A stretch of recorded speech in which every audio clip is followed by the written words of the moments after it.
can I ask the Minister for Policy and Reform when new legislation for charity organisations will be introduced?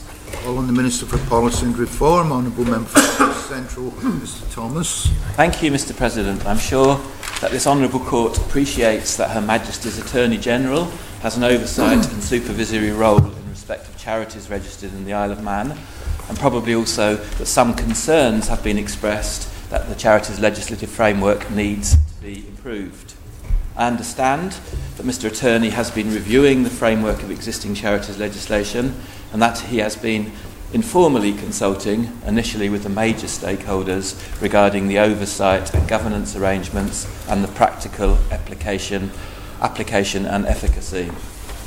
I further understand that the changes emerging will be designed to modernise and strengthen the governance arrangements, and they will require primary legislation.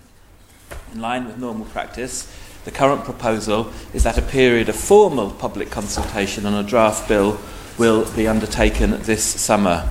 I understand that, subject to the outcome of that consultation and of course the approval of the Council of Ministers, the Charities Reform Bill will be introduced as soon as possible after the next parliamentary year begins in October 2018, the autumn. I fully support this reform being brought forward for consideration by the branches, and I look forward to reading the legislative proposals. Thank you, Mr President. Supplementary, Ms Edge.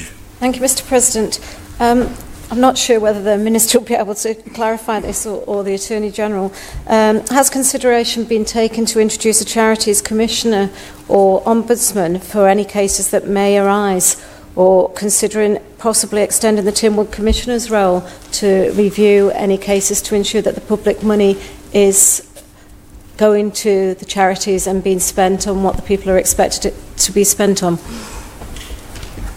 Minister. Thank you very much, Mr President, to the Honourable Questioner for her question. Yes, of course, issues like the existence or the creation and then the subsequent operations of a Charities Commissioner will have been fully considered. Of course, the extent to which issues can be raised and the mechanisms by which they can be raised will have been considered, and when the legislation is available, I hope that the Honourable Questioner, general public, stakeholders will participate in the consultation with suggestions in terms of that legislation.